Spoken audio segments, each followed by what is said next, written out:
What if this happens? What if that happens? Yes, all those things can happen. But you came here to experience life, not to avoid life.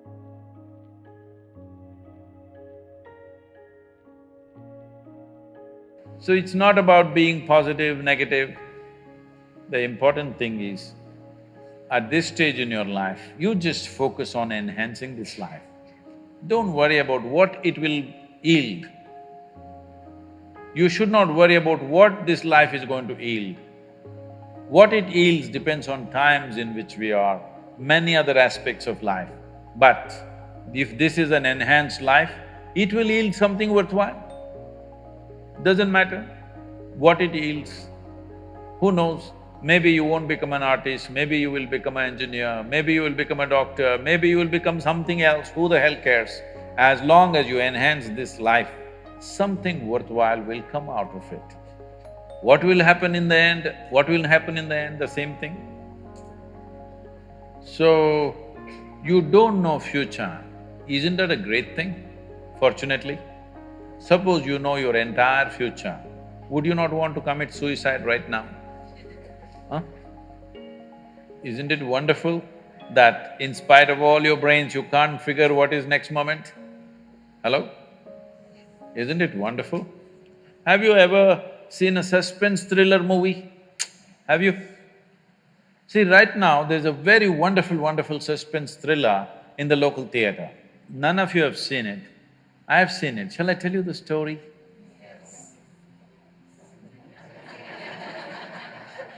Okay, the whole story is going to take too much time, so I'll just tell you the last suspense part of it, okay?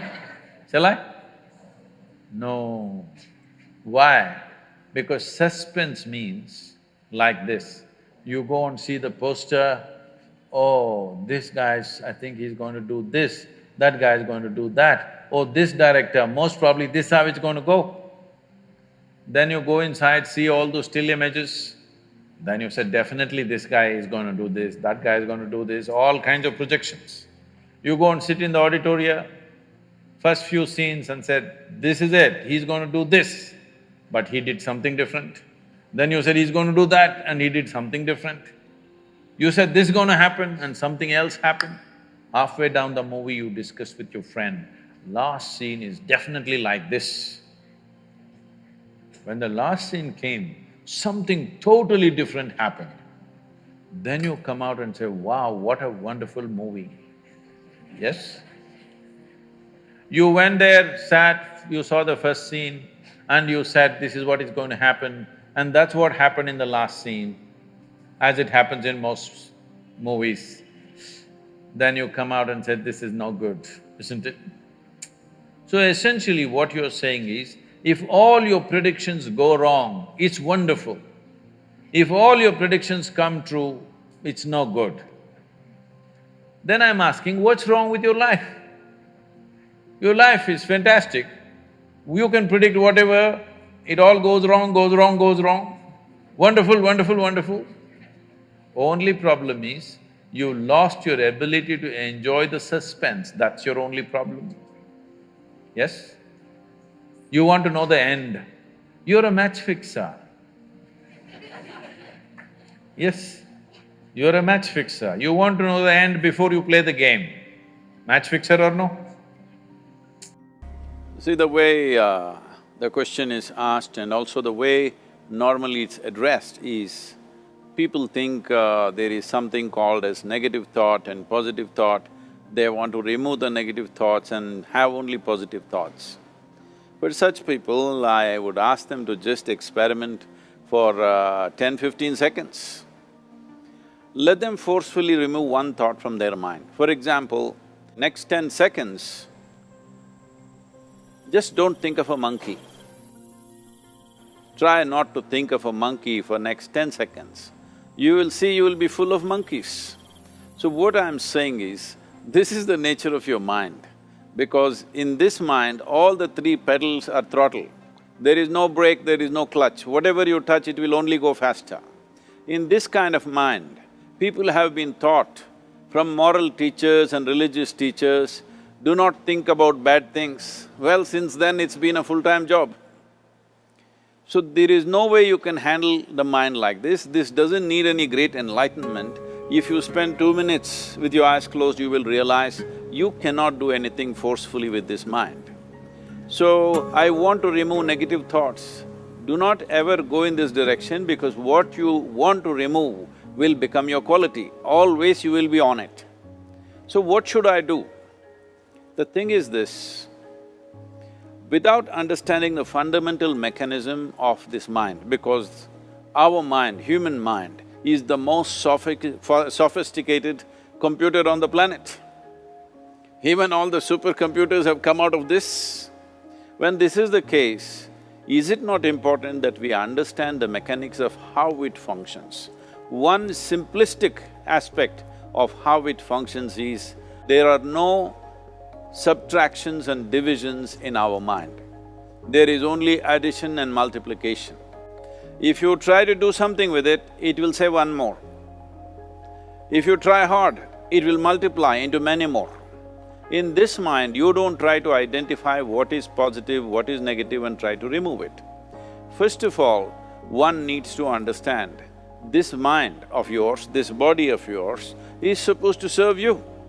The life that you are is important. Body and mind are vehicles that must serve us.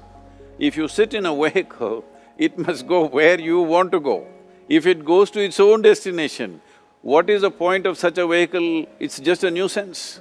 Right now, most human beings are unfortunately experiencing this fantastic possibility of human mind as a nuisance, as a troublesome thing. Well, this is the most beautiful thing you have.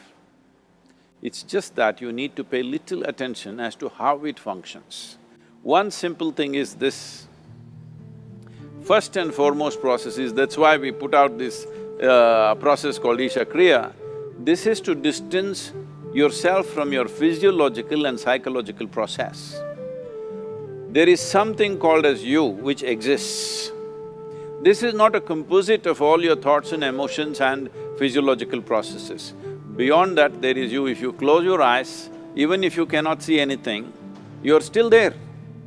It is through the window of your eyes that you're looking out, but if you close your eyes, it doesn't mean that you don't exist, you still exist. So beyond your thought, you still exist, beyond your emotion, you still exist. So that you, the life that you are, this has to come into your experience. Why is it that you're not allowing that to come into your experience, which is the most significant aspect of who you are? Who you are right now, the most significant aspect is, you and me are alive right now, this is it. What I'm thinking, what you're thinking is not the important thing. We are alive right now, that is the important thing. So, it is important that you focus on this fundamental sense of aliveness within you, and then you will see there is a natural distance between you and your thought process. Once there is a distance between your psychological process and your physiological process, this is the end of suffering. Because there are only two kinds of suffering that human beings go through, physical suffering and mental suffering. Once you create a little space between you and your mind, between you and your body, this is the end of suffering.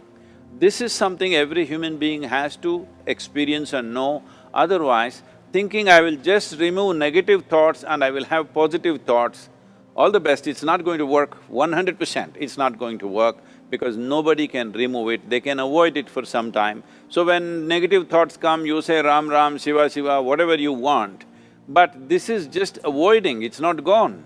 The moment you stop that, it will pop back with great force, otherwise it'll come back in your dreams. So it's very important, first of all you need to understand your anger, your resentment, your fear, your anxieties, the negativity that you generate. Generally resentment, anger, it is always directed towards somebody. But we need to understand this is poisons that we are drinking and expecting somebody else to die. Fortunately, life doesn't work like that. If I drink poison, I die. If I drink poison, you don't die. So, we need to understand this. When I say poison, today you can have yourself chemically analyzed. Right now, what is your blood work, what it says? 5 minutes of intense anger, check your blood work and see, there will be lots of negative elements in it, literally you're poisoning yourself. So, do you want to poison yourself? Definitely not. Now the very question is coming from certain helplessness, what shall I do? Don't do anything, just sit back and just concern yourself with something which is a life process. Maybe your heartbeat, maybe your breath, maybe just the sensation of being alive. Depending upon how sensitive or how perceptive you are, accordingly, find something. It could be a sensation in the body, it could be breath, it could be heartbeat, it could be anything, something which indicates life to you.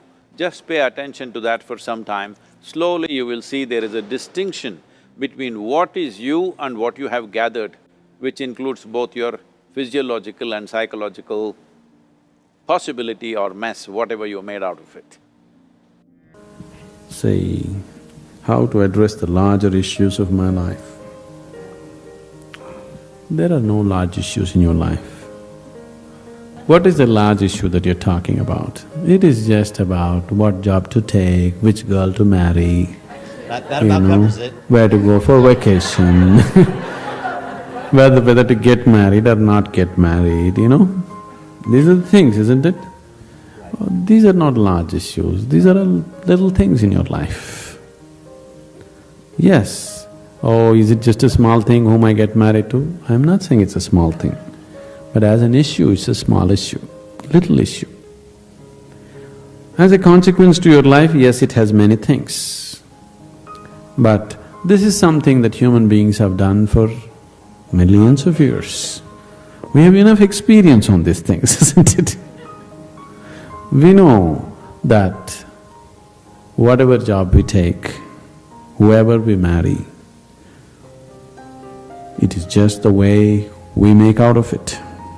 Every experience of life, you can make it an enriching experience.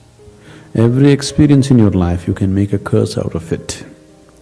See, there is nothing wrong in your job, whatever job you're doing. There's nothing wrong getting this job, there's nothing wrong in losing this job. There's nothing wrong in getting married, there's nothing wrong in getting divorced. There's nothing wrong in not getting married. There is nothing wrong in anything, there's nothing wrong in this or that. But it is just that you make misery out of it, that's wrong. If you do this, you make misery out of it. If you do that, you make misery out of it. That's what is wrong with you. So you got married, is it wrong? That's not the point. There's nothing wrong with it. You did not get married, is it wrong? No, there's nothing wrong with it, that's wonderful too. You got divorced, is it wrong? No, that's also wonderful. It is just that you make misery out of everything, that's what is wrong. You just address that one issue, everything will be settled. That's what we are looking at. How not to make misery out of everything. If this one thing is settled, everything is settled, isn't it? Yes? If you know how to walk through this world joyfully, through marriage and divorce and celibacy and everything, if you know how to walk through this joyfully, what is the problem? Whatever you do is beautiful, isn't it? Next, if you don't even know how to be happy, don't have such goals as realization. They are very far away from you.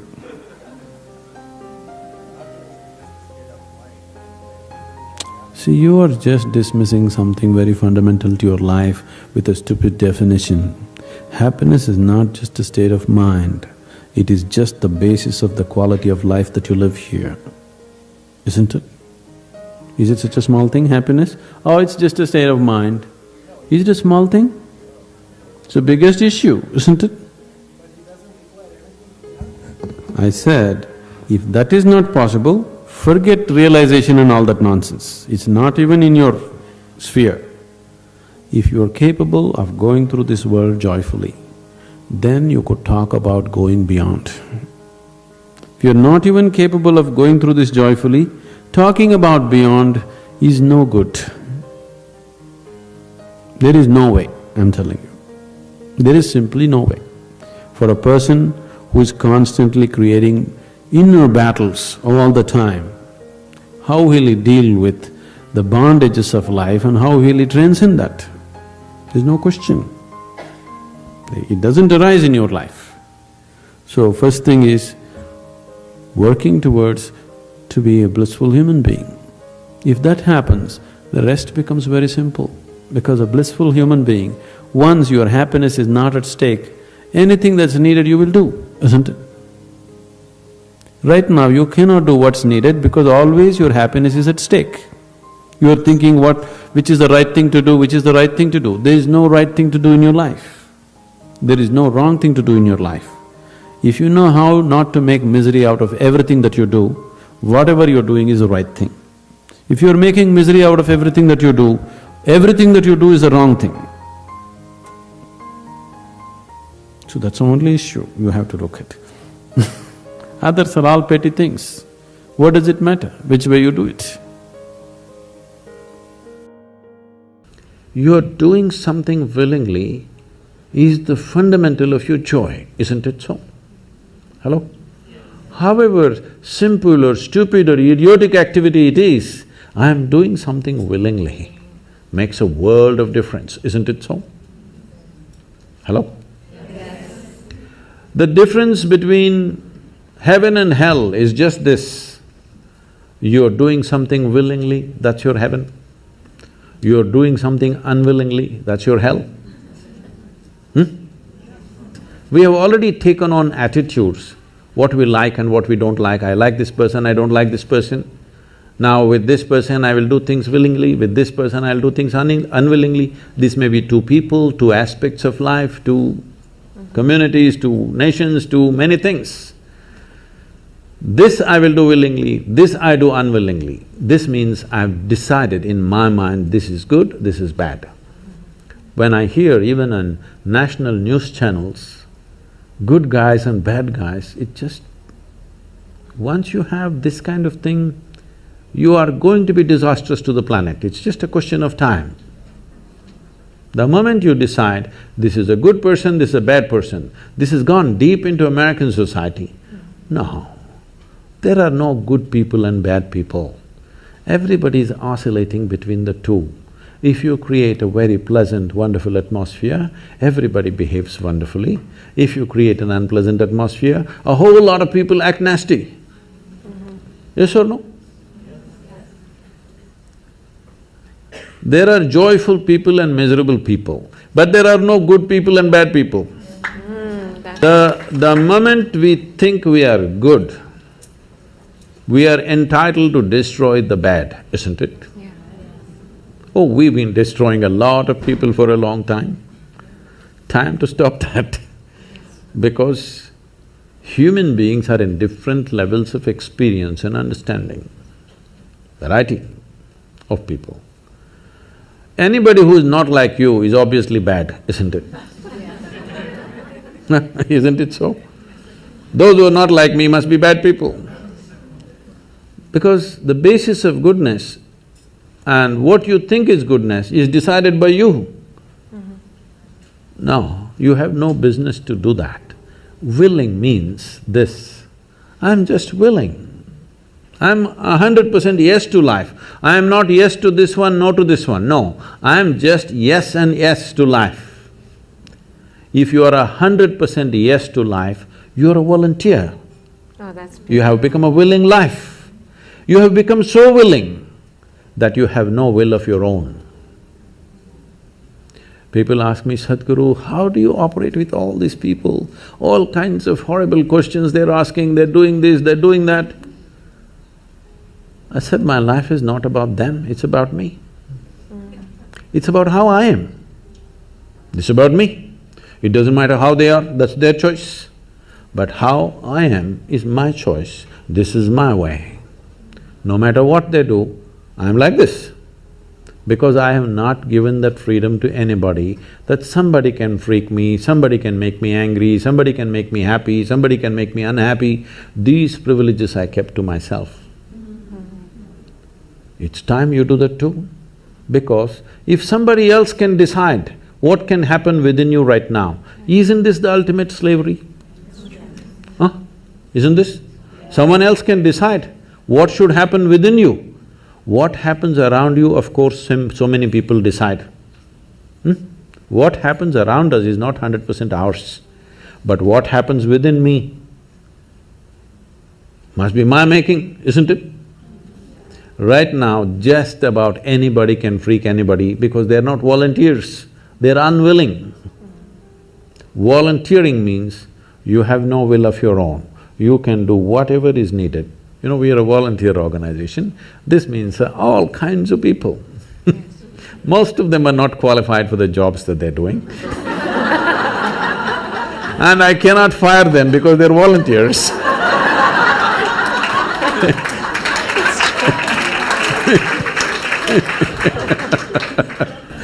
So people keep coming up to me on a daily basis, Sadhguru, I can't work with this person, she's so horrible, I can't do it. I tell them, see, in this world, this is the sort of people who exist, like this, like this, like this, like this is the kind of people there are. But if you want to work with ideal people, you must go to heaven. And today. Today. But if you think what you're doing is very significant, you must learn to work with all these horrible people. This is how the world is. If you think what you're doing is very significant, you learn to work with all kinds of people. You will see horrible people will do wonderful things. Yes? Yes, yes. But if you want to work with ideal people, you won't find any. I haven't found one yet. All kinds of mixed bags. Yes. But if you are willing that you are not yes and no, yes to one, no to another, you're simply one big yes, you will find a way. Whatever happens, you came here with nothing, you'll go with nothing, so what the hell? The only thing is, did you make your life's experience profound enough, intense enough? That's all there is. What's there to happen? So what will happen tomorrow? What will happen tomorrow?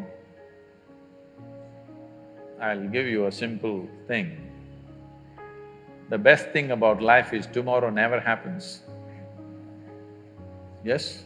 If you just know how to deal with what's now, you know how to deal with your entire life. This moment if you know how to manage your thought, your emotion and your body, rest drama outside happens. But if this is like this will be joyful and wonderful no matter what's the drama around you. Yes? Oh, what if this happens, what if that happens? Yes, all those things can happen. But you came here to experience life, not to avoid life, isn't it? Are we sure? Are we sure? You want to right now go into the museum? No, no, no. Oh, you're misunderstanding my question, you're art students. No, no, I'm not asking you to go for a visit in the museum, I'm… as an artifact, do you want to go into the museum right now yourself? No, this is the time to live. To live means you don't know what the hell is tomorrow. Anything. Either you must be excited about it or you can be fearful about it. You're fearful about it because you already fixed what should happen. You're afraid what you think may not happen.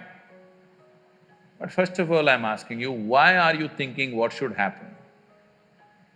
If you're dedicated to the process, depending upon what process we are doing, accordingly life will unfold tomorrow. Yes?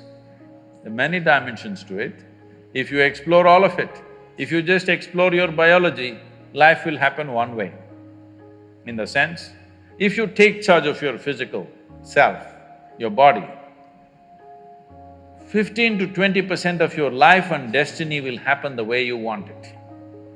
If you take charge of your mind, your thought and emotion, 50 to 60% of your life and destiny will happen the way you want it. If you take charge of your life energies, 100% of your life and destiny will happen the way you want it. This is a choice you have.